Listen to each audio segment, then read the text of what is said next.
Good morning, class.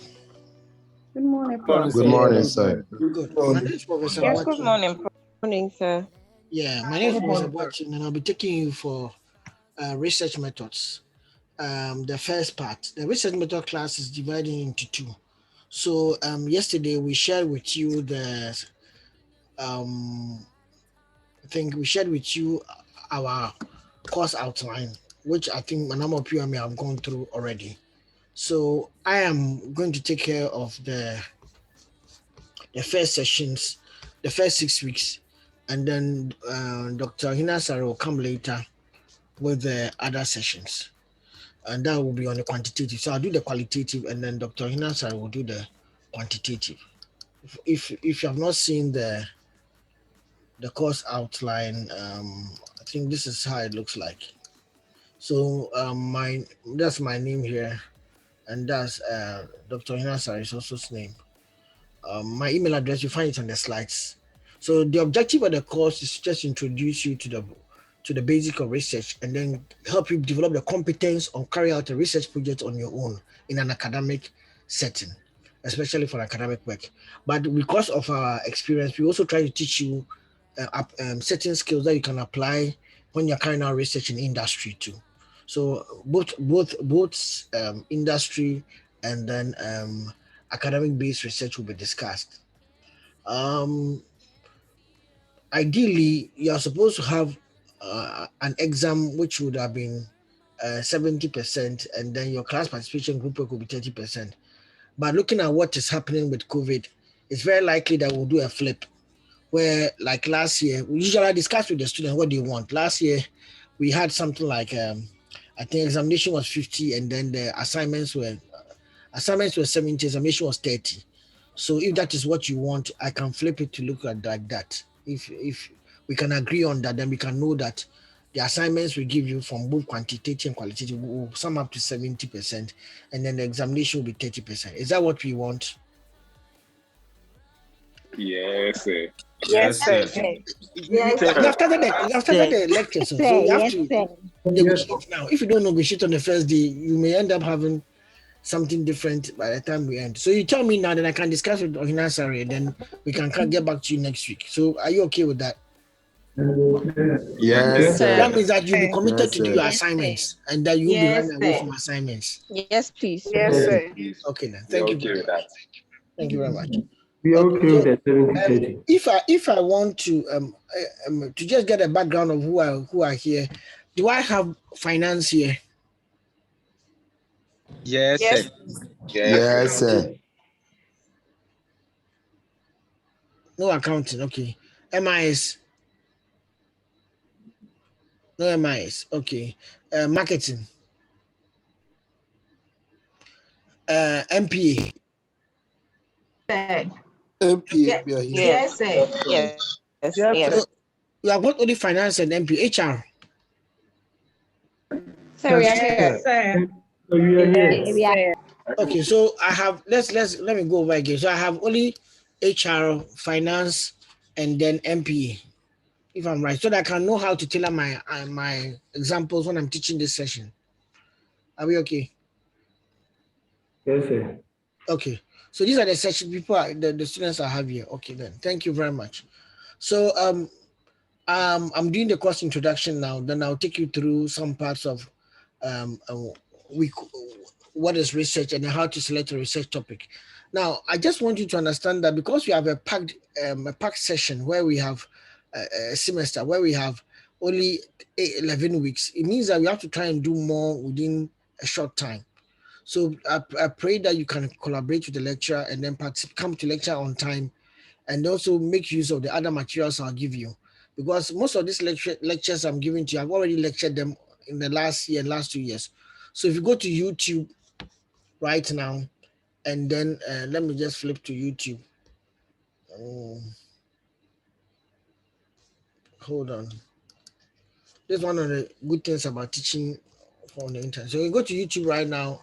I have different sets of videos there. The latest set of videos can be found under Richard Watching Studios. And if you come there, you see most of my research made easy lecture slides here and the lecture video lectures here. So it captures, make sure that you are looking at that for MBA, but it captures quite a lot. From everything I'll be teaching you is already here. So I'll advise you to start watching the videos ahead so that you can actually understand what we are doing. Because even the 2-hour sessions, sometimes I may not cover everything. I expect you to go and do more reading, which I will let you know when we get to those sessions. For example, today's session is here. Why do we do research? It's here. Last year's group. Yeah. But if you also look for Richard Boateng just in general sense in YouTube, you'll also find another set of videos that we did some time ago, about 5 years ago. Those ones are quite old. But if you should find them, that one is under BSU, Building Stronger Universities, sponsored by Danida. So that one of the development agencies sponsored the university to do the videos and put them online. So it's also on YouTube. But the latest one is on the Richard Boateng Studio, so that you can actually have a more a fresh perspective of what we have been discussing.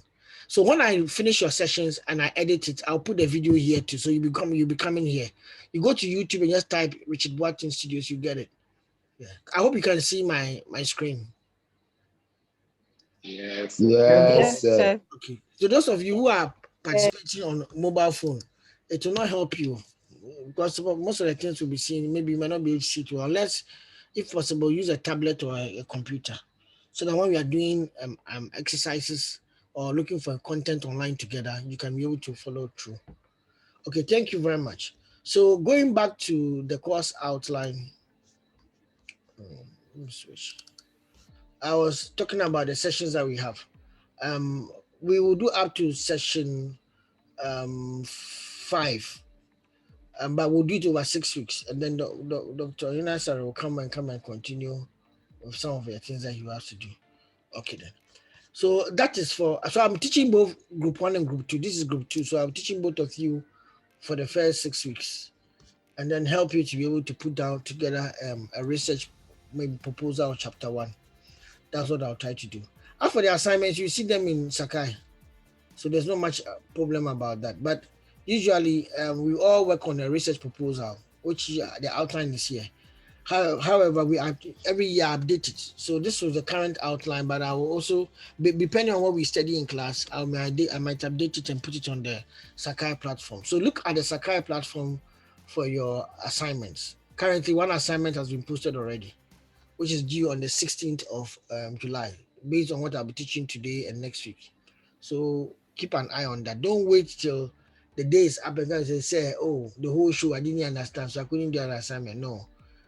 The assignment is 70%, so let's not make assignments are totaling to 70%. So let's try and be cooperative.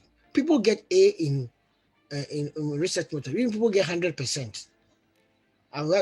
Last year we had about 5 people, or even more than that, getting 100%. They score 50-50 on both sides, and they get 100%. So, and then people also get 0 and between 0 and 30. So you can choose where you want to be, and let me know. Okay, then. If you want to be in the hundreds, which I hope everybody will be looking for that, towards that, it will be easier for me to teach. But if you want to be lower and get below 30 and come back next year and rewrite the course, I will not help you. You help yourself to feel. I'll try my best not to help you not to feel. But if you want to feel, I'll have to allow you to feel. Anyway, in that said, I'm just trying to encourage you that participate in the lectures and do the assignments, and then you end up having a good mark. You don't want to have a transcript. Some of you don't understand what is happening to you when you take courses and you don't do very well. When you are coming for PhD and they look at your transcript and we start seeing that, oh, you did very A, B, B, then all of a sudden one course D, then they ask what happened. And especially if you're going to do a PhD, then the research methods class, you shouldn't get less than a C. Even appreciably don't get don't get less than a B, because it helps the person who's going to give you the PhD scholarship or PhD offer to know that you are ready and cut out to do research. And then in your long essay exams to try as much as possible to get B and above. So the methods I will teach you and the skills I will try to transfer to you will help you to be able to develop those competencies that can help you to be able to deliver when your research process begins, hopefully in the end of the second semester or next semester. Thank you very much. Has anybody got any question on the outline or even the way we'll be having lectures or anything? If not, I would like to move on to the next today's lecture. So if you have a question, can raise your hand. I've unmuted everybody, so I expect everybody to mute himself. Yeah. And Dennis, I hope your question is a question which is relevant, not a question to let me know that you are a student in the class, you are the only person who knows everything and you want to introduce yourself. I hope it's a good question that will help all the class. Dennis, you can go. Yeah.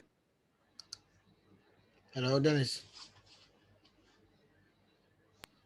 Yeah. Hello. Yep. Yes, Dennis. Yes, I just want to find out the Speak up. modules. Speak up. Yeah, I just want to find out how it is going to be conducted, whether it is going to be online throughout or it's going Okay. to be both modes. Okay, it's online throughout. Online throughout. That would be the best approach for you at this time.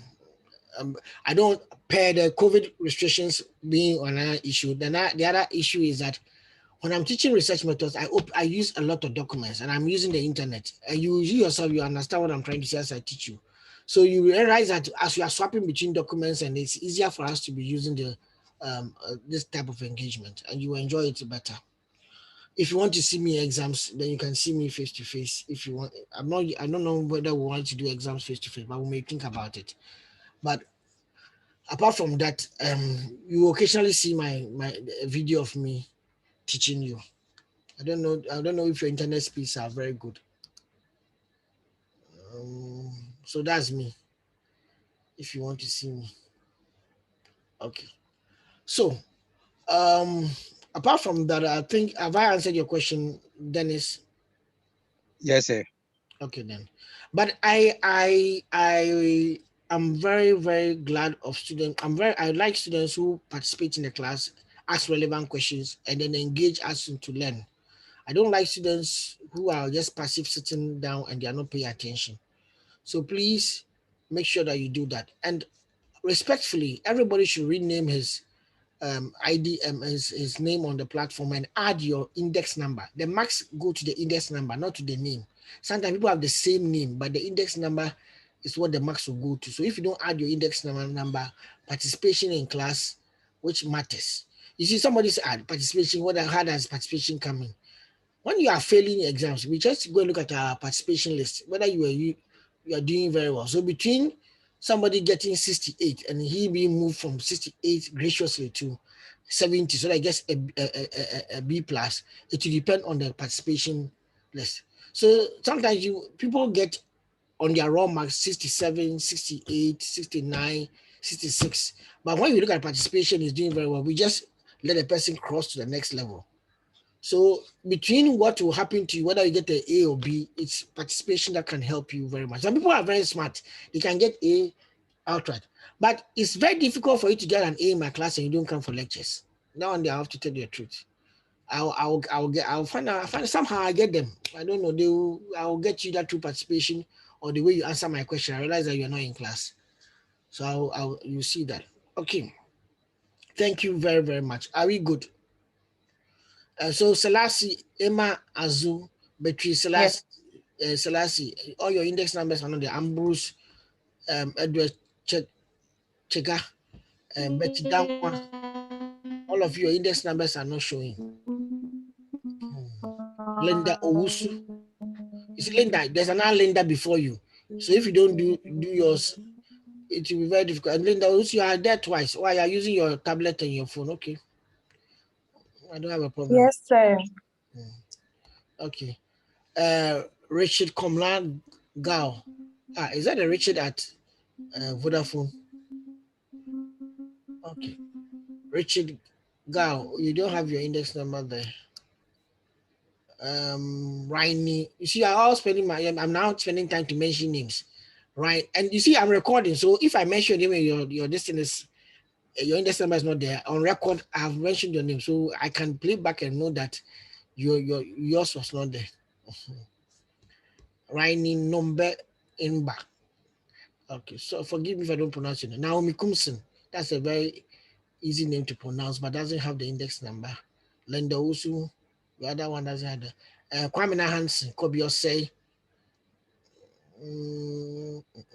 John Otu. Why is John Otu here? I see the same journal from last year. Okay.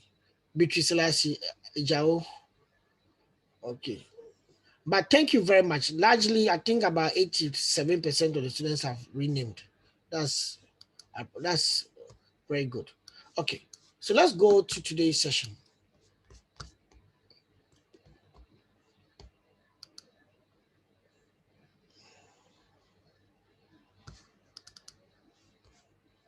Okay, thank you very much.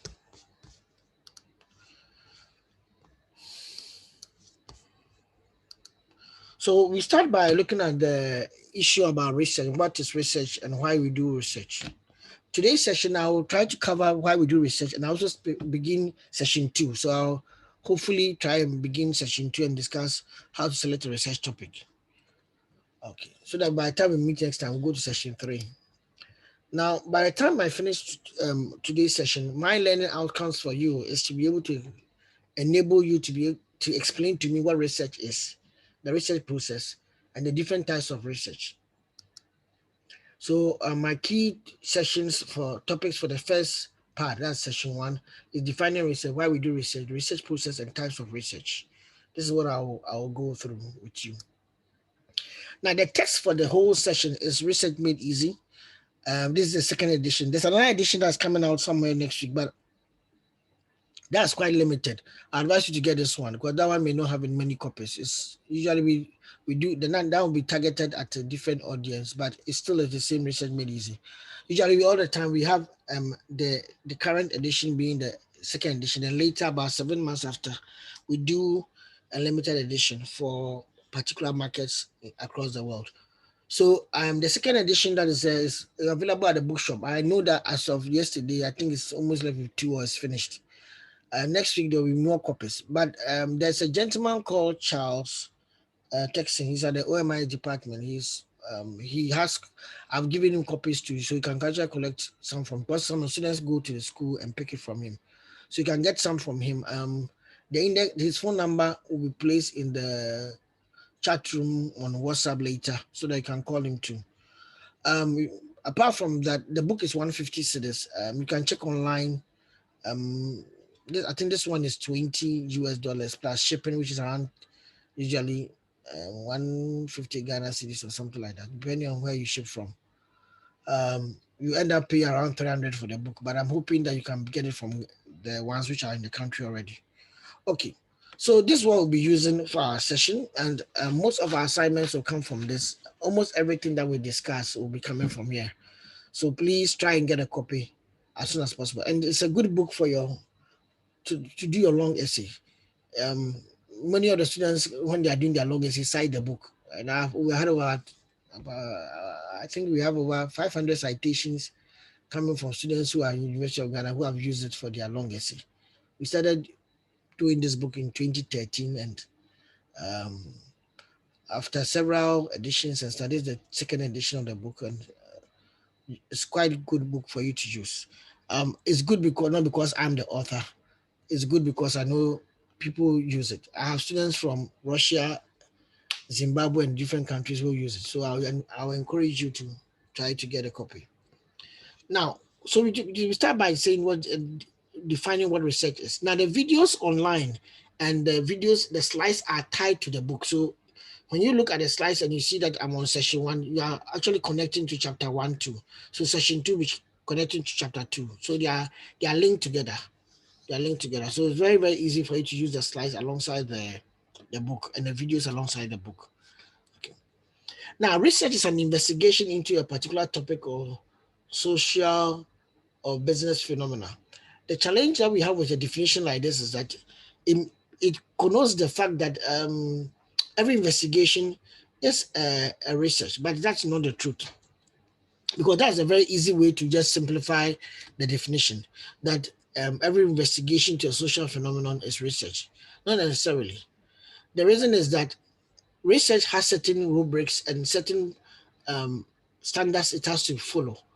And because we all come from different disciplines or scientific domains, there are research principles and procedures which govern every scientific domain that we belong to.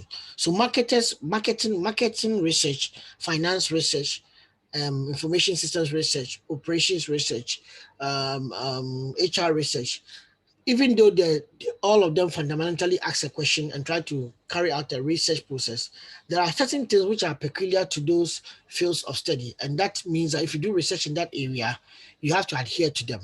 So we say the building blocks of research are 4, which forms up the definition for research. Research is an organized and systematic way of finding answers to questions. Now, it's systematic because for every scientific discipline, there is a definite set of scientific procedures and principles which the researcher need to follow in order to get reliable results and accurate results. For I to compare my research with another information system researcher, which I'm a professor of information systems, that means I have to adhere to the principles within information systems so that it can be what I do as research can be accepted within that domain of research. It is because of this reason that sometimes you have a radio discussion in which you have an economist and then an anthropologist on the radio or a cultural scientist on the radio program, and one person is looking at they're all looking at developments in the community, and one person is talking about level of employment, the other person is talking about the preservation of cultural artifacts or preservation of traditions. Now, depending on where they are coming from, they are all speaking about something which is of value because of the type of research they carry out. So every researcher who is listening to me, like you being a student, should always acknowledge the discipline he belongs to, whether HR, whether finance, or whether MPA, that's public health, or MBA is public administration, sorry, master in public administration. Those areas of research or disciplines, those knowledge disciplines have their research procedures and principles that we expect that any person doing research in that area should adhere to them. That is one of the reasons why we say research is systematic. The other reason why we say research is organized is because irrespective of the discipline you belong to, every research has certain steps which is common to all or which is generic. So we call that organization of the research is a generic process, meaning every researcher who carries out research is in a search process. A search process means that he is actually trying to find answers to questions. He's actually trying to find answers to questions. Oh, sorry. My other slide didn't come. Why? Forgive me. It's hidden. Okay, thank you very much.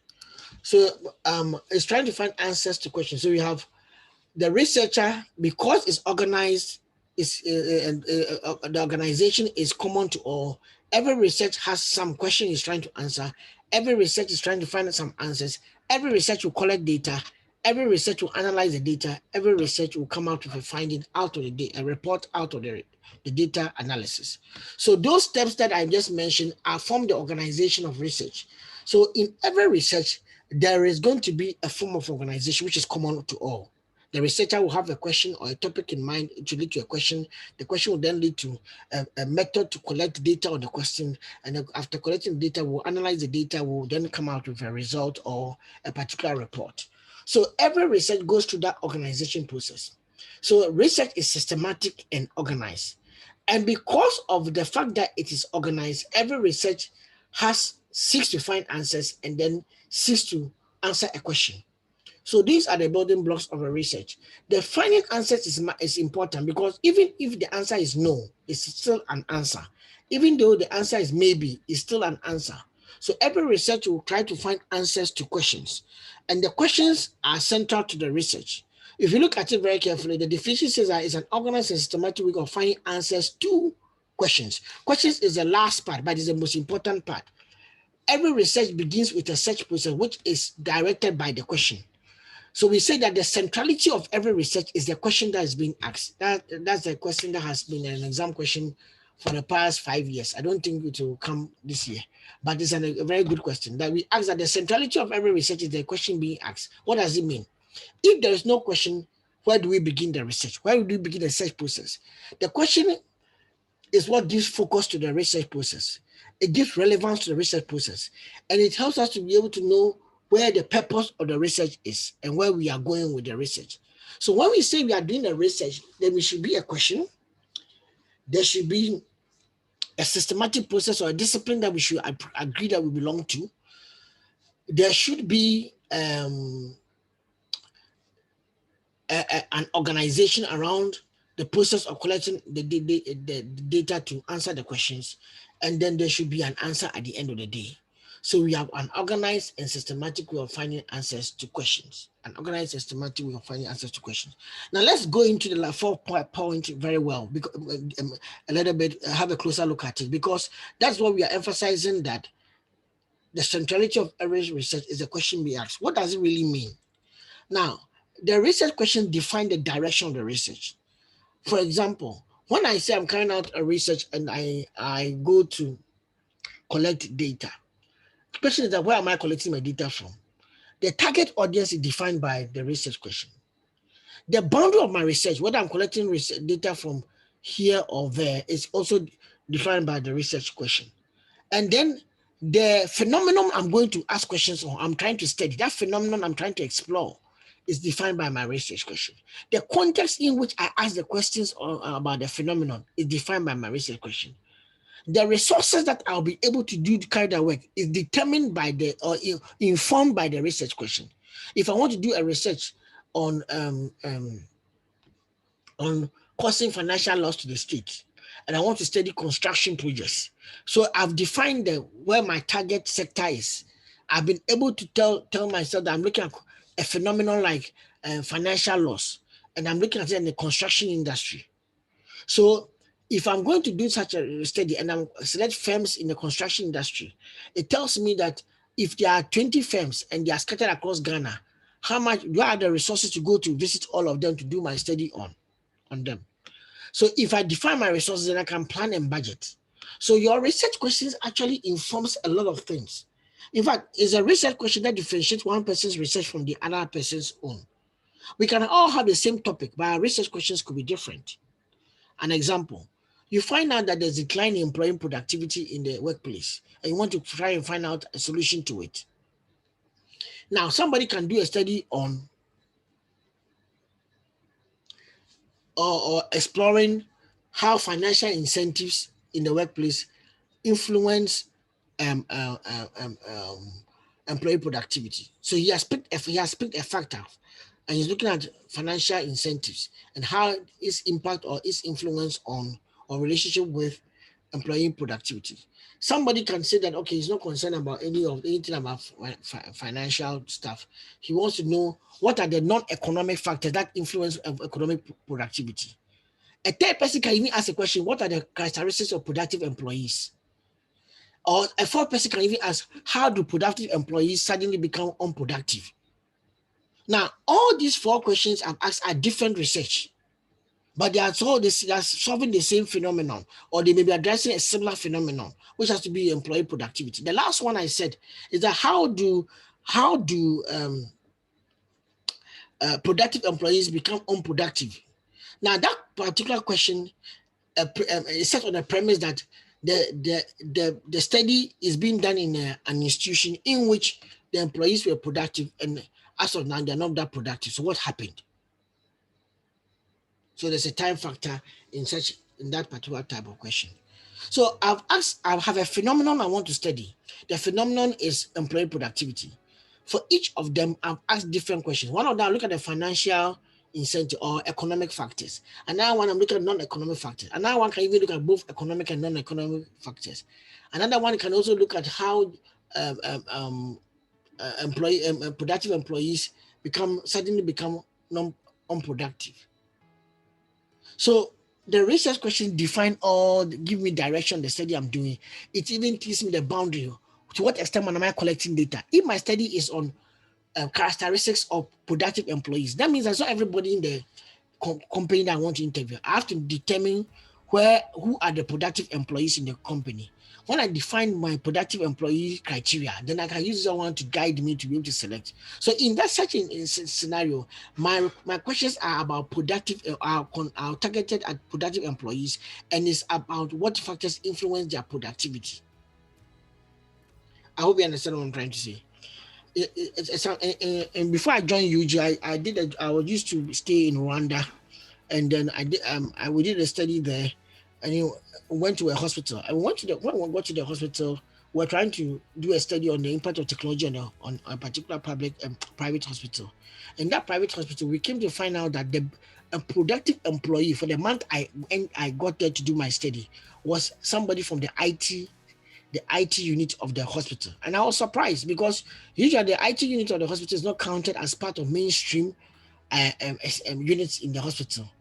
But that particular hospital, which was practicing telemedicine, that's me using IT to deliver medical services or medical advice over a distance.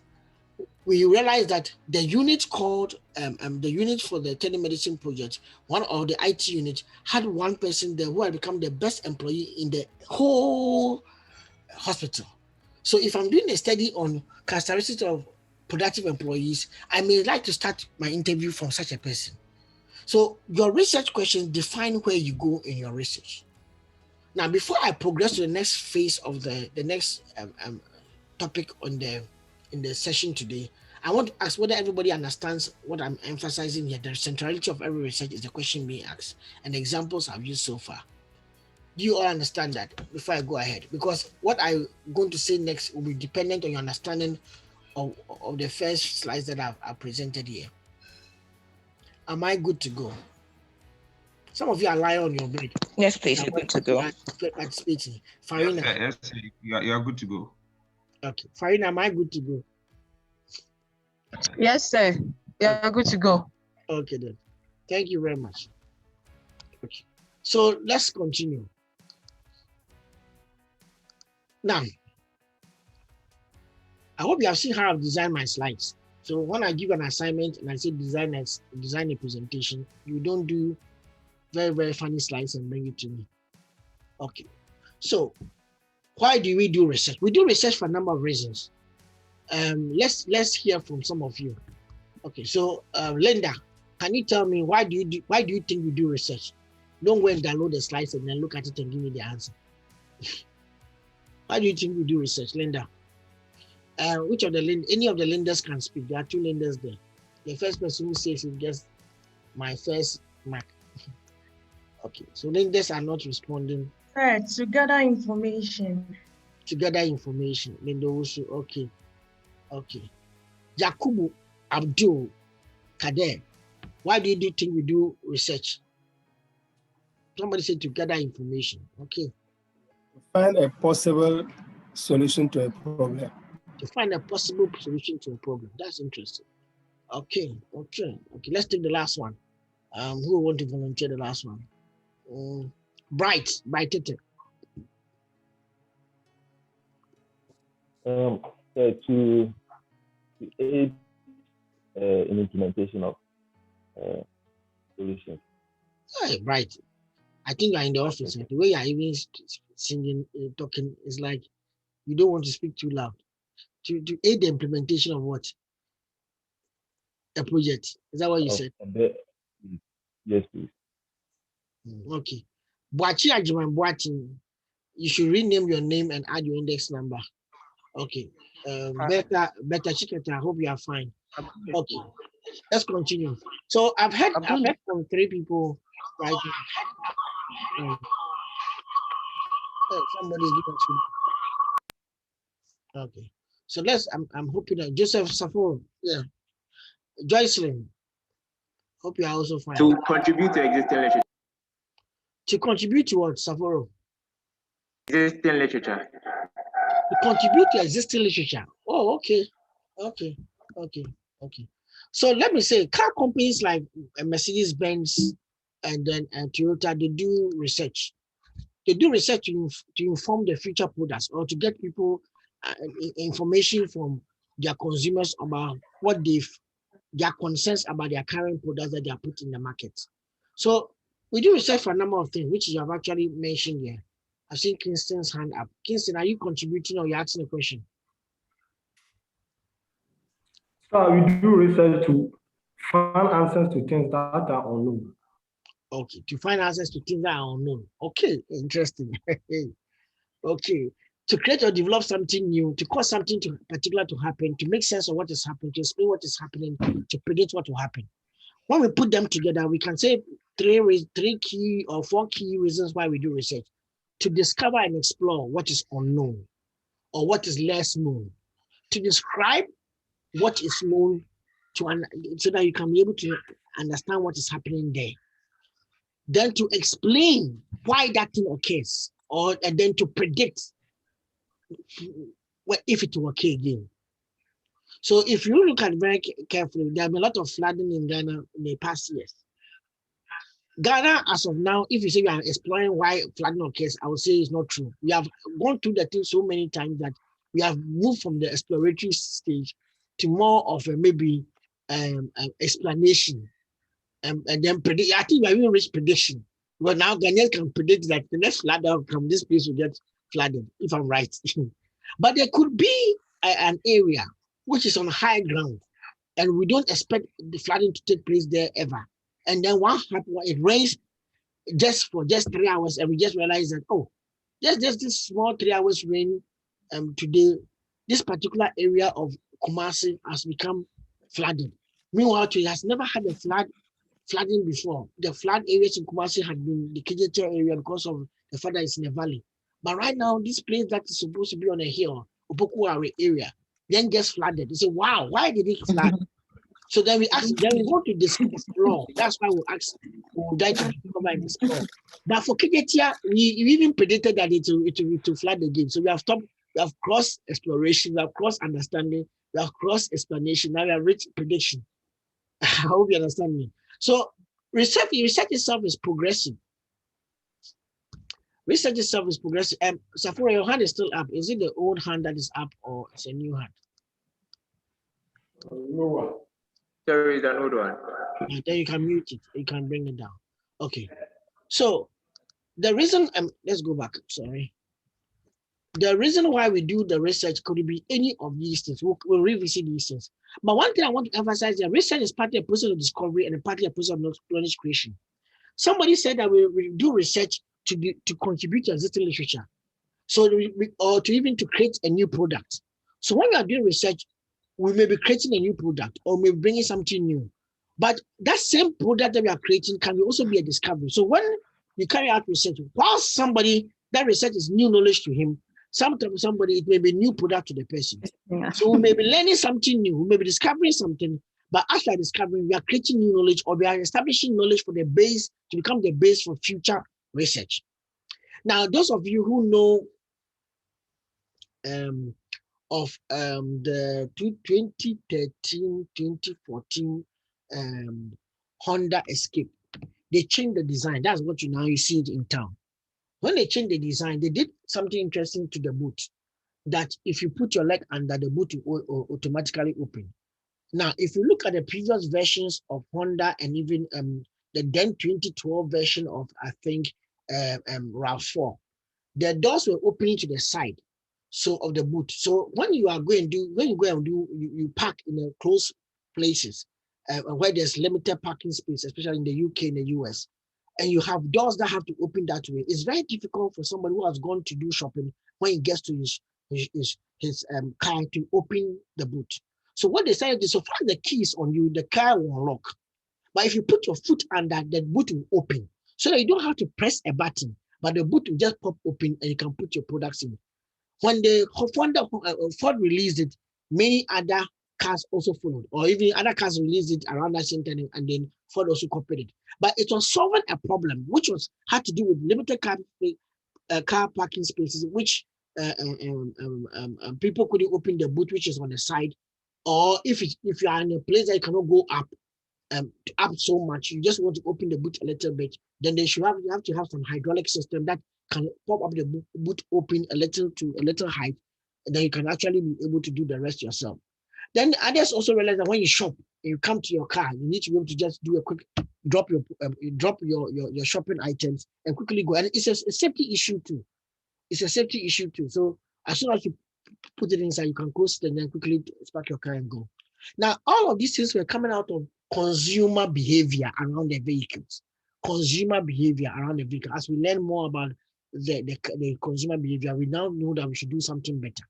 So when research exists, it helps us to base our developments or our increase into, or our changes in society on sound scientific information, so that when we make the change can be something that can bring a lasting effect, or can be something that can be well as received by the consumers. When you don't do your research very well and you just carry out and do product increments or product changes, sometimes you may even get it wrong. What you may bring new, the consumers may not even like it. The consumers may not even like it. They may have moved away from that particular product or that whatever innovation that you thought you have bought. Okay. Now, the research process. What goes into the research process? The research process is a step-by-step process of creating and carrying out the research project. We began by defining research as systematic and organized. So the organized part is what we are talking about. So in the organized part of research, there are different steps, and the generic steps include selecting a topic, focusing on a question, designing a study, collecting data, analyzing data, interpreting data, and informing others. Now, these are very, very important key steps in every research process. And the centrality to each of them is the theory. The theory guides the theories are used to understand society.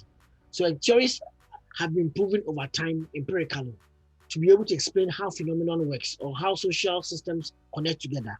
So whenever we are studying society, we try to understand it from a theoretical perspective to either challenge the theory or use the theory to explain what is happening. So that's why theory is in the middle. We'll come back to theory when we get to chapter 5 of our session 4 of our interaction. Okay. Now, that particular outline you see here is what I've turned to your graduate study. So this is what you're supposed to produce at the end of the year. So I'm showing you where we are going. Sometimes when we teach research methods, people think, they don't know, but where is Prof taking us to? One day, what will I do? One day, you're supposed to produce a document called the long essay. Some of you call the dissertation. That will look like this. So beyond the preliminary pages where you have your title cover, your abstract and other things, we'll come to that one later. You have an introduction. The introduction introduces your topic and then justifies why you are asking a question. So you determine the right question to ask in introduction. So part of what I'm doing today and maybe partly next week is to help you come up with the right question for the research you want to do in your future. Then, so in the introduction, you cover introduce the phenomenon. Why do you want to study causing financial loss or employee decline employee productivity? Why do you want to study that topic? So that is what you are going to explain then. And then why in that topic, what question do you want to ask, and what are the basis of that question? So that will define the research problem. That will lead. So when you define your research problem, you then go to your research purpose, your research objectives, your research question, the significance of the study. Why is the study significant? And then the synopsis of chapters. How is your work going to be arranged? Chapter 1 will do what, chapter 2 will do what, chapter 3 will do what. So that's what you do in chapter 1. Chapter 2, you call it research review. You review the past. And then you explain key concepts in the area. So you are doing a study on financial loss. What is financial loss? You are doing a study on online health information seeking behavior. Why people seek for health, how people seek for, citizens seek for, or patients seek for health information online. What do you mean by health information? You explain that concept. Now, then you also explain the research. You look at the empirical research that has been done in the area. The objective here is to lead to a conceptual framework or your conceptualization on how to address the research question. Somebody said that, well, these terminologies are too big. What is conceptualization and framework and everything? Conceptual framework is a suggestion based on the literature you have read on how your research question should be addressed. It's a suggestion. So you come up with that suggestion, you use that suggestion to go and test. And your suggestion can be based on the literature you have read or an existing theory. So when we get there, we'll explain that into more detail. Then you go to the context of study. Because your research is being carried out in a particular context, in a particular location, in a particular institution, not everybody knows the institution. Not everybody knows about it. So you need to explain what is the overview of the study context. Where is the study going to take place in? A student did a study on tourism sites in the northern region. So you need to explain the tourism industry, then narrow down the tourism sites in the northern region. What are the different sites? Then narrow down to which particular site. He was going to look at the, I think he was going to where the crocodile village is, where you have crocodile. Is it Paga? Yeah, Paga. He's going to Paga. So you have to tell the story I think is it in the northern region? If I'm forgive me if I don't know whether it's in the northern region. Upper East. Upper East. Thank you very much. I'm supposed to even go there. The guy who answered, I'll meet you there. Okay. So All right, yeah. okay, good. We are doing some research work in Upper East, so we'll soon talk about that. Okay. So you describe that Paga and let us know the origins of that particular tourist attraction. So that when we do the study on that area, the person who has not gone there can have an understanding of that particular place. So then you go to research methodology. Now that you have told us your research question, you have told us your conceptual framework, how you're going to address that research question, and you have told us the context of Paga. The question that you have to tell us, what approach are you going to use to collect data? Are you going to do qualitative or quantitative or mixed methods? Are you going to mix both approaches? What strategy within the quantitative will you use? Is it survey or your experiment? Or you're going to do a case study, or you're going to do ethnography, which is in qualitative, or you're going to do action research, which is also in qualitative. Or what sample are you going to use for the given population? Are you going to sample tourists who come there on between the March 25th, March, 6th March, or Christmas time, or you're just going at the summertime period, like around this time to end of August? Is that what sample, and why are you choosing that sample? What age group are you targeting? These are the things that you're going to come in the sample. The data collection, what method are you going to use? Are you doing, if you are doing a survey, how are you going to administer your questionnaire? How long is your questionnaire? What questions are on your questionnaire? What inform the questions on the questionnaire? What kind of sampling strategy are you using for the data collection? Are you doing random sampling where you just randomly select every third person? And even that one is even systematic sampling where you choose every third person account and then you interview the person. Or you're just going to do exit interview. As people are coming out, anybody you get haphazard sampling. Anybody that comes in, just interview the person. Or you want to do purposive, people who fit a particular criteria is what you're going to do. You need to be able to tell us there. Data analysis, when you collect your data, whether quantitative or qualitative, how are you going to analyze it? If you're quantitative, are you going to do just the basic hypothesis analysis by using ANOVA, or by using regression, or by using structural equation modeling? These are the things that you need to consider. Or if you're quantitative, are you going to do just case study analysis, or you're going to do what we call Mouse and Huberman analysis, where you use thematic analysis to be able to analyze your data. Then when you do all these ethical considerations, what are the ethical considerations? There's an office for ethics in Ghana, in University of Ghana, that if you are doing an MPhil and PhD, you have to apply to get ethical pass or clearance before you can do a study. But I think MBA is not required. But you have to, it depends on your department. Sometimes you are doing sensitive topics like COVID, and you have to interview patients, like if I'm from public admin or your public health. You have to interview COVID patients. Even a marketing student or even a financial may end up interviewing COVID patients. The impact of health, COVID on COVID on the finances of COVID recoveries, recovering patients. So that could be a study. And that case, your ethical considerations on the health issues has to be captured. How do you address those issues? What are the ethical issues that may come up?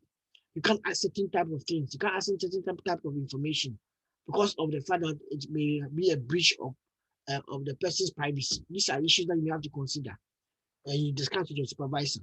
Then you come to your results. You present your results, and then you analyze your results. Now, analysis is different from presentation of the results. When I present my results, I can put a table, and the table will just show how many female, how many male. Even by putting categories of female and male, I started analyzing. So as soon as I start putting my tables together, I've done preliminary analysis. But the table itself will give me, when I move it to a table to maybe a graph, it can give me some insights, preliminary findings or insights. But to be able to find, confirm whether this is the actual finding in respect to my research question, I have to discuss it in respect to literature. So whatever I find, I will discuss it in terms of literature. So there is results presentation, there is the results analysis, and then there's discussion phase. That's what you do. But please, this is a generic one for MBA students. But sometimes some supervisors are ambitious. They may tend to split your results from your discussion. So you may have another chapter called discussion before you have the conclusion as chapter 7. So please, even though I'm showing this 6th chapter outline, some supervisor can push you to do more and even push you to, but very likely they will push you to do less. If they'll push you to do less, then they'll tell you to combine the context of study to the research methodology. In that case, your context of study become your population, background of the population. So to be a subsection within your chapter 4. I'm just telling you this thing because it can happen. I hope you are happy that I'm showing you what you're supposed to do. So that as I'm teaching you, you know what I'm teaching you, where it fits. So what Ohina will come and teach you will be quantitative data analysis. That is only just at number 5 and part of number 4. What I am teaching you is from number 1, number 2, number 3, number 4, number 5 for the qualitative, and number 6. So you see what I'm teaching you. Do you understand me?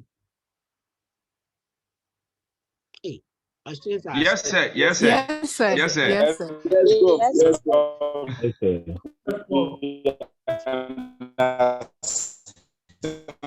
Yes, please. Hey, somebody's breaking. Chapter 6 is the conclusion. Then you put everything together, and then you discuss, you revisit your research question and summarize your answer to the research question. Summarize. You'd have discussed them in detail in chapter 5, but in chapter 6 you summarize. Then from there you go to your implications, to your research practice and policy. Somebody asked, who said, well, what about recommendations? Okay. Now implications to practice is about, when you say implications, you are trying to emphasize on what does the study imply. When you say recommendations are what should that particular company that you went to, what should they do? So the implications is much more broader to the discipline, to the area. So for example, you interviewed bankers, so it will be to the banking industry or to the banking rural banks. But if you don't do recommendation, then recommend to that particular rural bank you collected data from. So I hope you can see the differences. Sometimes students mix them up, recommendation to research, recommendation to practice, recommendation to policy. It's not wrong because some supervisors will let it go. But I'm just like, if I was supervising you, I'll let you separate implications from recommendation. Or even if you do implications and it's enough, I won't tell you to do recommendations. Because sometimes people don't want to identify the institution that they interviewed or did their work in it. But I'm just letting you understand that recommendations could be more specific to the organization or those type of organization within that particular type of sector. Very, very specific to them. But recommendation, implication to practice can be broad. Practitioners in the area, the practice of the phenomenon, the practice of whatever you are trying to study, and then to policy. So you can have recommendations to policy too, and recommendations to practice. I'm just letting you understand that. They are about references and then appendices. Now, I don't like talking and not showing example. So let's break a little bit and show an example of a thesis, a long essay. Now, this is coming from the marketing department. This is an MBA thesis. It's the same thing. There's a executives. Oh, good. So can you see me? I will try and put different thesis examples in the online for you to look at it. But this is a recent one. That's why I want to use it. There's some few changes that the university has brought. That's why I'm using this one. So this one is doing, this study is by Joyce Konu Ajman. She has finished already. I think she got an A. What should the dominant personality traits among entrepreneurs? A comparison of small, medium-scale enterprises in the manufacturing and service sectors. So you can see that there is a context for the study in the manufacturing and services. The manufacturer, there is a target audience is looking at the small scale and small and medium scale enterprises. And what the phenomenon he's studying is the broader phenomenon is entrepreneurship. The sub-phenomenon in entrepreneurship is the personality traits. So when I tell you, I'm teaching you how to select a topic, you will understand what I'm trying to say about the broad phenomenon and then the sub-phenomenon. So the broad area is entrepreneurship among SMEs. But the sub-theme is looking at is the dominant, the personality traits that it's trying to look into. So you also write your own a long essay submitted to the department of wherever department is. University of Ghana Business School, University of Ghana Lagos, in partial fulfillment requirements of MBA. You also know how the executive MBA in MBA in what? MBA in marketing, MBA in that. So this is one of the reasons why when you are marking your long essay, we check the fit of the topic to the discipline. So when we look at your topic here, we look at your MBA is in what, and then they don't have a relationship. We tell you to go and change your topic. So one of the first things you should know about selecting a topic is that your topic should fit the discipline that you are coming from. It should fit the discipline that you are coming from. There shouldn't be any ambiguity in it. So somebody can do a study on mobile banking for marketing, but he will look concerned about consumer adoption. Somebody can do the same thing from MIS, but he'll be concerned about the technology. Somebody can do it from finance, can be concerned about financing schemes and how financial products and how they are communicated or understood by consumers. So everybody will have a different perspective, even if we choose the same banking, mobile banking that we want to do. Okay. So from the title cover, you go to declaration. Now the university has now said that when you have a declaration, that's the same place you're going to have the lecturer signing. So the lecturer who supervises the student is Dr. Boateng here, Dr. Shinamaya Boateng here, and Joyce Konu is the one who was being supervised. So please, if you look at what graduate school requires you right now, you are supposed to make sure that where you sign this, lecturer also signs. Don't do the old one. You see, if you go and look for old long essays from the department, they are got separate. They separated. They have a place called certification where the supervisor's name is, but it's not done anymore. According to what graduate school is saying, that both officials sign the same place so that you all agree that the work has been done to fit this particular declaration. Then from the declaration, go to the abstract. Tell us what you did and how you did the work. So he said she did qualitative, he said she did thematic analysis. So you can see it here. I mentioned it earlier. And then she's giving, the study recommends that rather than comparing both sectors, say future studies should. See, these are recommendations she's giving. Recommendations she's giving for future research. I mentioned that earlier. Then dedication. So don't dedicate before you come and abstract. Abstract before you dedicate, please. Some of you are so much in a hurry to dedicate because somebody held you to do the course. So you, from your title cover, you rush to dedication. I know. No, please, dedication will come. So let it dedicate to, please let it be realistic. Some of you I dedicate to the gentleman who helped me. Who is the gentleman who helped you? Please mention names. Let us know people. Let's realize that people are there who support your work. Dedication. Some people don't realize the supervisors need dedication. We don't expect you to dedicate your work to a supervisor unless your supervisor did something wonderful for you. But dedication is something dear to you. What you do to the supervisor, bring to acknowledgement. So you acknowledge your supervisor and some people even acknowledge where they collected data from and other supervisors who help them. This is a very short acknowledgement that the person has done here. But look at what he said: to all my lectures, colleagues, acquaintances, and loved ones who supported in various ways. But due to lack of space, I'm unable to mention this. Look at the places space. There's no lack of space here. So those of you are going to use lack of space as an excuse of not mentioning some people's names, please make sure that the lack of space is really true lack of space. There's no space there. Hello? Yes, please. Yes, sir. Yes, sir. Yes, So, sir. and some of you, I know you write the class prefect's name. I want to thank the class prefect for being a good friend. Yes, you thank everybody and don't thank the lecturer. You end up failing the legacy. Anyway, so then from there you go to your work. Now remember what we mentioned earlier. We're talking about the fact that you have got chapter 1, chapter 2, chapter 3. So this is chapter 1. So chapter overview. Okay, that's the same introduction to the chapter. Background of the study, that's the same as research background. Problem statement, research problem, purpose of the study, objectives, questions, significance, organization. Chapter 2, literature chapter overview. So every chapter she has put the chapter overview there. Conceptual review is reviewing all the concept, explanation of concept. Remember I told you that. Then the empirical review, the research that has been done in the area. Overview of manufacturing sectors in Ghana. Do you see where it has put the manufacturing and service sectors in Ghana? Then theoretical foundations. So do you see that from chapter 2, she didn't do context of study. She went to chapter 3, methodology, because she has added the context of study as here. Overview of the manufacturing and service sectors in Ghana. Do you realize it? My students are waiting. Yes, sir.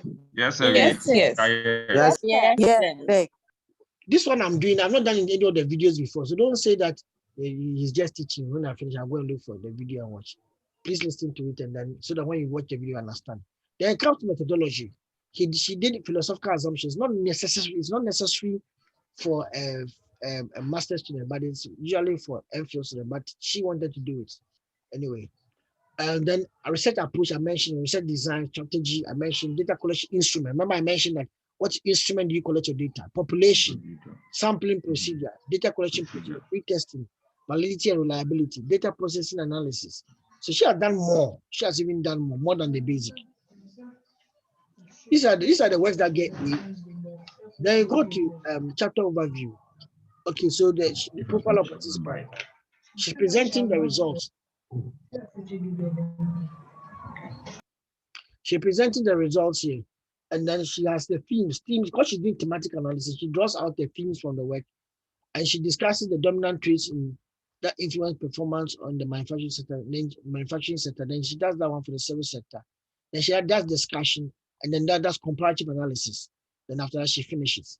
Then go to chapter 5, where she has the summary, conclusions, implications, and recommendations. The recommendations for entrepreneur. I think one of them was 5.4. It should be recommendations for, I think, the researchers or something like that. But she used the word recommendations. Okay. Then references and appendix. One of the things you want to see your appendix is your interview guide to show that you really did the interview. So this is the interview guide. I am Joyce Konu Ajima, an MBA student at university. So this is how you design your interview guide. I'll be teaching you later. You have your different sections of the interview guide to fit your study you're carrying out. Then from there, she goes on to discuss the transcript. What are the things she found out? So she shows some of the data she collected based on the transcription she has done. Participant 1, demography for interview 1. Which sector is your business fall under? Then she presents some of the answers that some of the people she interviewed provided. Now, all of this enhances the credibility and the validity of the work. Because when we look at it, we can be very sure that this work was really done.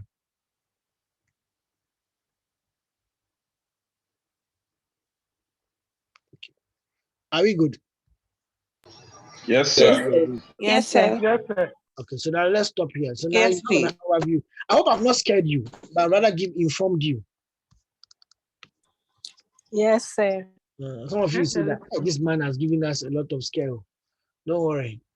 If somebody says I'm enjoying the class, someone said 10 marks for saying that. Hey, he's happy. Hey, I love the class. You're not sharing marks here like that too. I'm enjoying the class. Okay, so let's continue. So the research process and the research design are not the same. The process is and the entire process. The research design is a subset of the process. So let's understand that. The research design is just chapter 4 or chapter 3 for Joyce's work. The research design is just chapter 3 for Joyce. That tells us how you collect the data, when you collect the data, how you analyze the data. Now, one of the things that you should understand is that even though you saw the chapters looking interesting like that, it's an iterative process. Sometimes as you write chapter 2, you go back and strengthen chapter 1.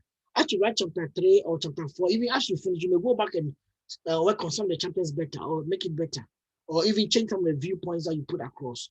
So please note that the work is rarely linear. It's realistically cyclical. You go in a cycle. It doesn't mean that when you finish chapter 2, you close the chapter 2 chapter and never go there.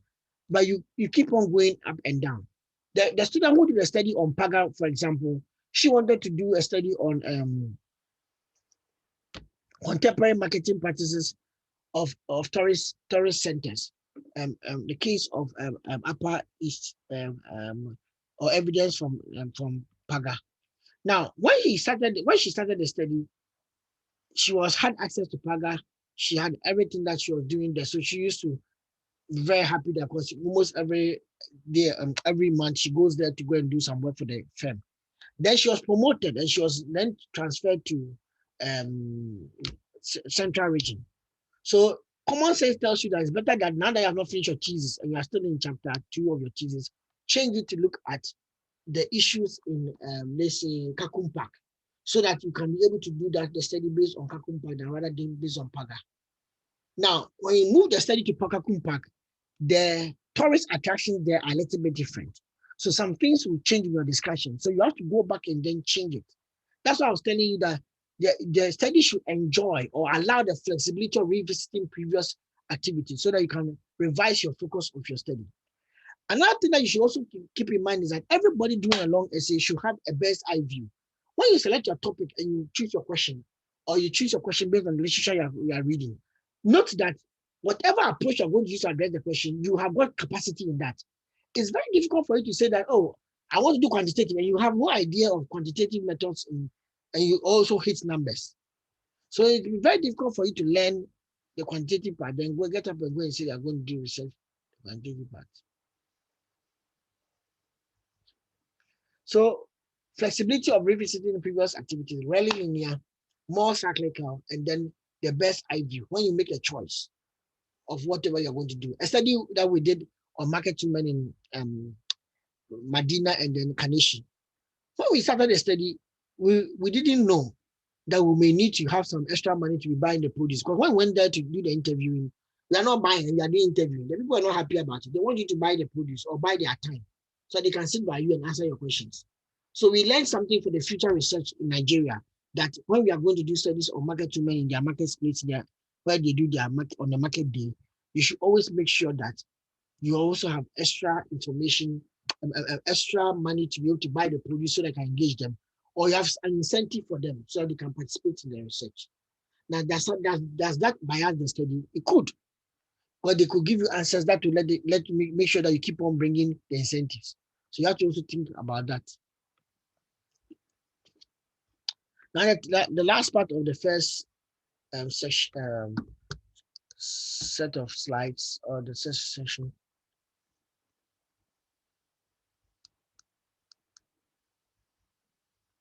Okay, so let's continue. I'm over enjoying the class. Application of the research. The types of research can be categorized into three. Application of the research. Who will be the recipient of the research? Why we do the research, like exploratory research, descriptive research, predictive research, or even explanatory research. Then inquiry procedure, who the researcher is, or what role he will play. And even sometimes the time factor could also influence the research activity. Now, in terms of the application, who will use the research, there are two key categories of users of research. There is the scientific community, and then there's policymakers and practitioners.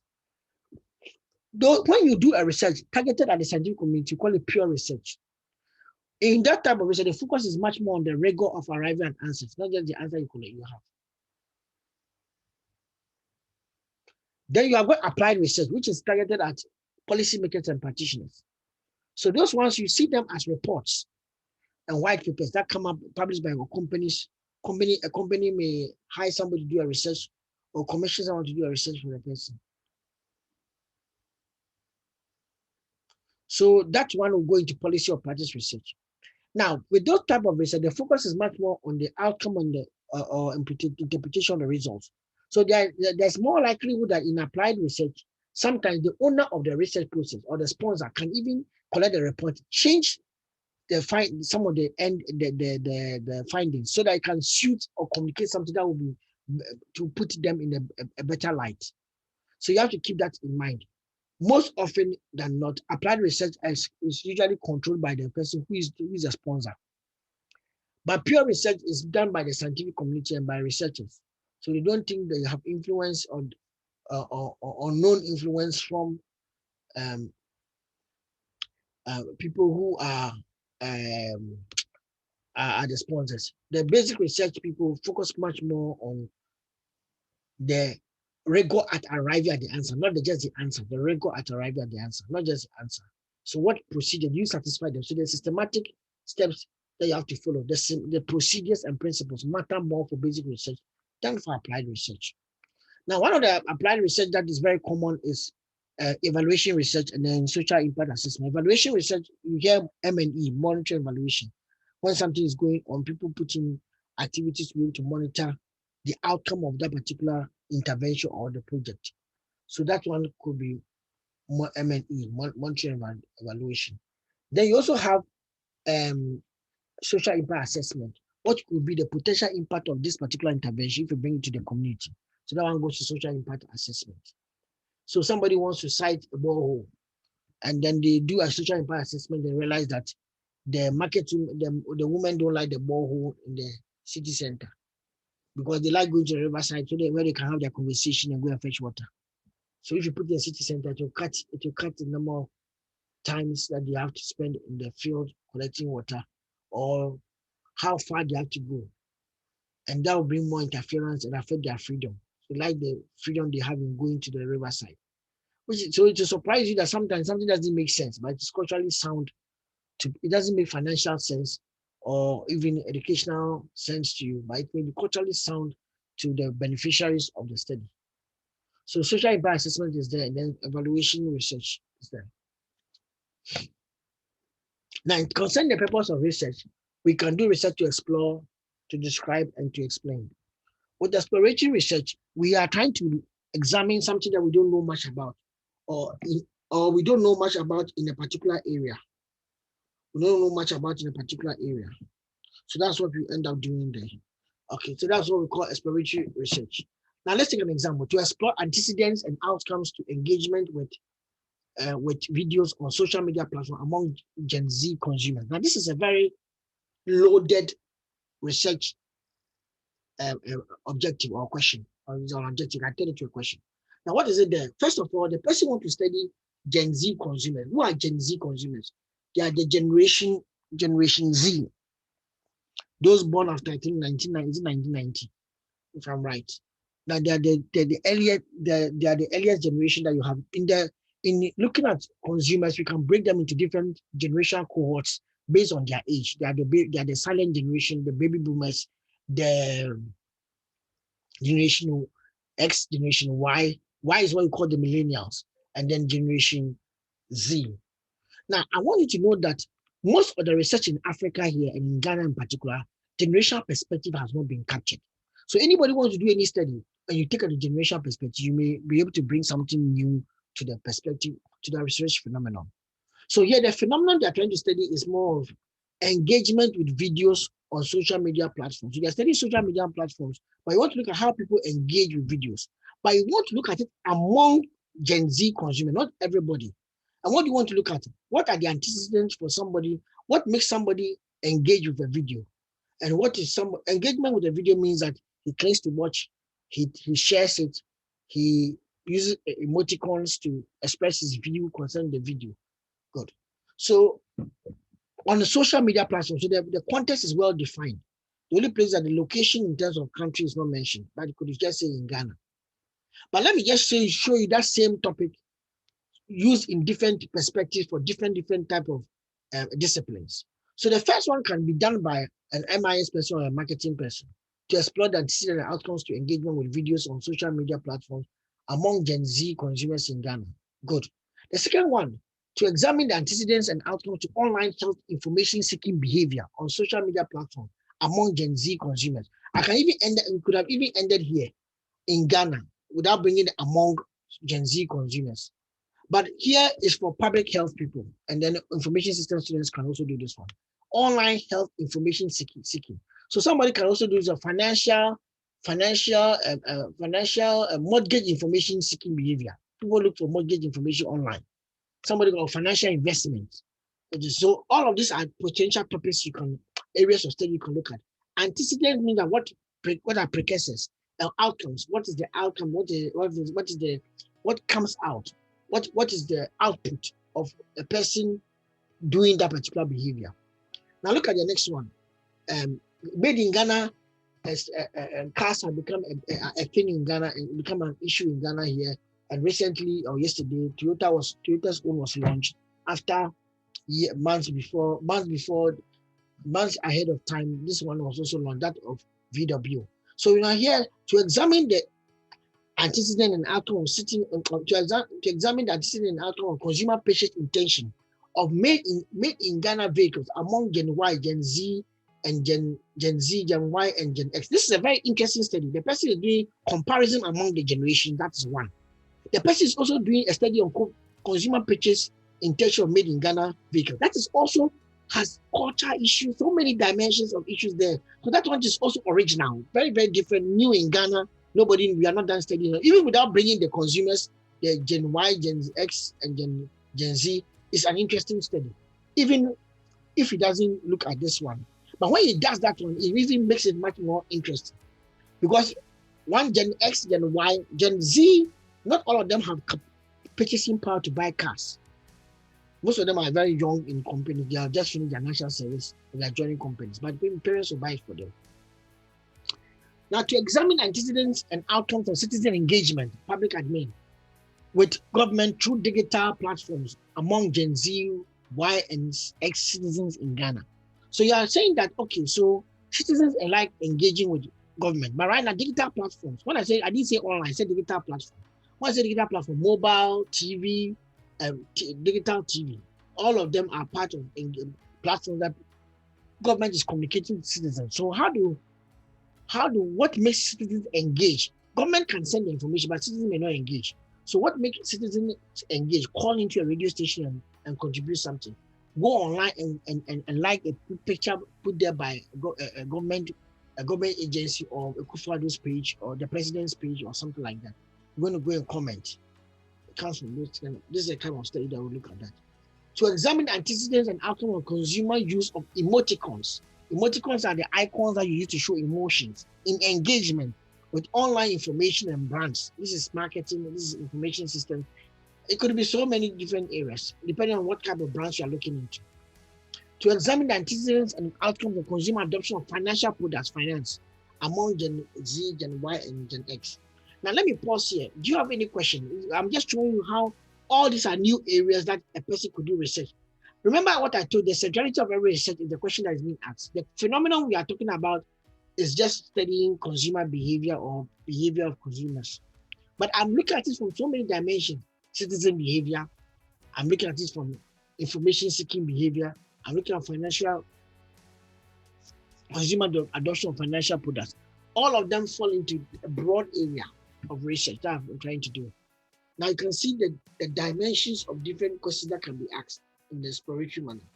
Are we okay? Yes, sir. Yes, Prof. From there, we go to descriptive research. Descriptive research seeks to systematically describe a phenomenon. It should usually ask what and how. And then to be specific by mentioning a variable, what you want to look into. What are the attitudes of the community towards the community library? Attitudes can be described. So you need to be able to observe to describe. What are the living conditions in the farming communities in Ghana? Now, the farming communities in Ghana, we know we have some research that has been done on that area already. So now if you want to do new research, we are not exploring. We are just trying to add on to that research that exists. So we can now begin by exploring. Okay. Then you can also have explanatory research, which goes beyond just asking what, to ask why and how. Now it goes beyond merely describing the characteristics to analyze and explain why it occurs or how something occurs.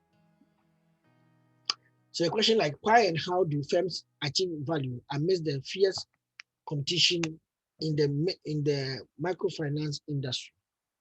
How and why do firms achieve value? Okay, so that could be explanatory. Now, if I compare all of them, I have exploratory research, which no variables are defined. I want to go and look for what is happening. Descriptive research, we can define one variable there or two variables there. Then we can use that to guide the study. Explanatory research, we want to look at the relation between the variables or the relation that exists between them. Okay, so these are examples of some of the exploratory research and possible questions for.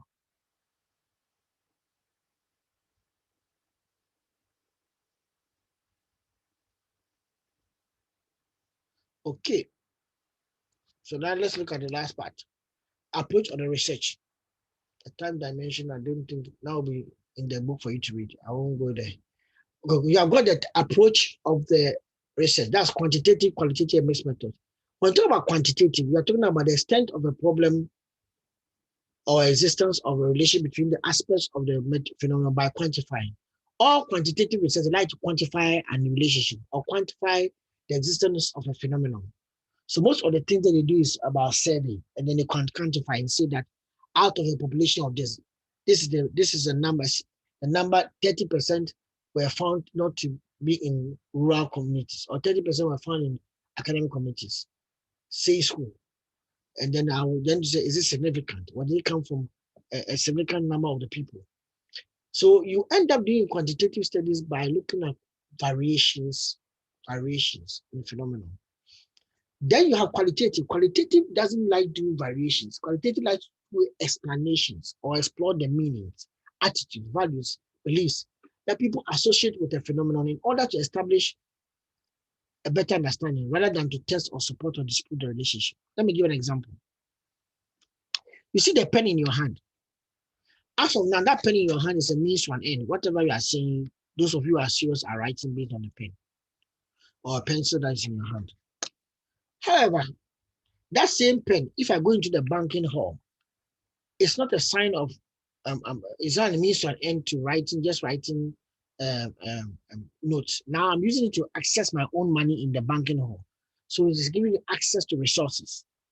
That same pen can also be given to a president. The president will also look at issues from a different place and maybe saying that, okay, I want to give amnesty to this number of prisoners. The pen that you are using to sign there is the same pen that might could have done the same thing, just as a pen. Now, sometimes if you're a parent and your child brings homework home and you finish doing it, you have to sign to show that you are the one who helped the child to do the homework. So it's a sign of responsibility.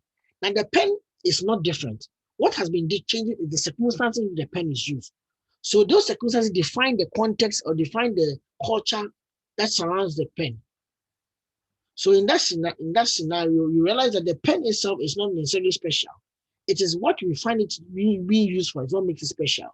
Qualitative researchers try to explore those meanings that people associate with the pen as it changes over. Those meanings, what are the different meanings people have concerning this issue? So that's what qualitative researchers do. Whilst quantitative like to quantify, qualitative can then narrow down. Then you go to mixed method. Mixed method combines the strength of both quantitative and qualitative in the research. So let's look at an example. A quantitative study may ask, to what extent have students adopted mobile phones? Or may have a hypothesis. Students who obtain grade A never miss a class and go and then use the data to prove it or to substantiate it. Now, qualitative then could also ask, what is the working condition in the banking industry? So you can easily just describe it. What are the perceptions of traditional medicines in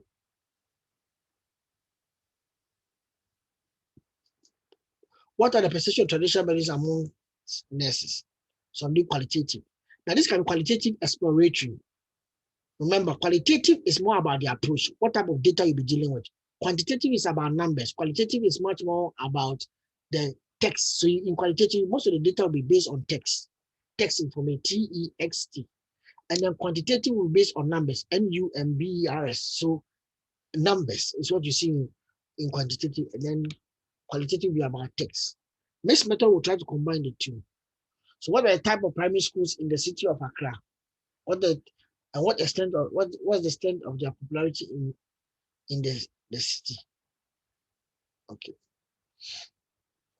Now the first part, the type of primary schools could be qualitative because you can either do a qualitative study to identify all the primary schools, or what you can then do is that the list of primary schools can be offered to you by the ministry, and then you can be able to use that one to do your study. Now, that brings me to the end of the first part, which then before we move to the second part.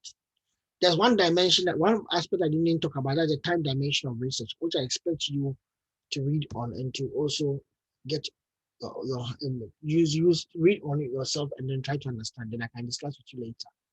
Okay, so before I move on to the last session for the next 30 minutes, I just want to read you an assignment, which I'll come back to later. With respect to your program of study, you have been engaged by a company or an institution to provide an introductory lecture on what is research and how to select a research topic, using relevant examples to your discipline. So if you're marketing, relevant example, HR. Prepare a professional PowerPoint presentation with respect to the needs of the client. Most of my assignments will be like this. This year is very different. And so if you go back to look at my past questions, you will not get any of them for this year. This year I'm treating you as professionals from industry. So I want to make sure that you are preparing you for that.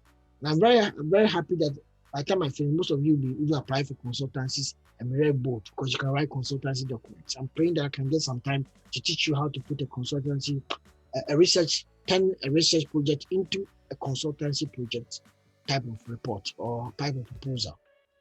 So try and remind me that I should do that for you. So kindly draw on chapters 1 and 2 of the reference text of this course. Further, only a maximum of 30 slides are allowed, a minimum of 22. So you cannot use less than 22 slides to do this assignment. And the maximum of 30 slides, including your cover slide and your ending slide. You'll be assessed based on originality, innovation, and ability. This individual assignment to present the content. So you upload the assignment into Sakai when you finish. Please do not copy. If you copy anybody, because you'll be using plagiarism check, if you copy each other, both of you will fail. So you can go and discuss in group discussion. When you finish discussion, everybody should go and develop his own. This is PowerPoint presentation. So you cannot steal somebody's PowerPoint and then change the colors or what. But the content will still be the same. So it's better you prepare your own PowerPoint from scratch and do a very neat work and do a very modern work. I want modern designs too. I want to see you do that. Now, what am I trying to do? I'm developing competence in you to test whether you have understood the topic. Number 2, I'm also trying to make sure that you know what it takes to be able to carry out your research project and to also the implication of choosing the topic you have chosen to do your research or the phenomenon or area you have chosen to do your research in. Then lastly, I want you to also develop your presentation skills. We may not have time to do face-to-face presentation, but maybe there'll be an examination related question that may cater for that. However, as of now, I just need your PowerPoint in terms of your presentation. Okay, so that brings us to the end of this part. And any question before I switch on to session 2 of the class? Any question? Rana,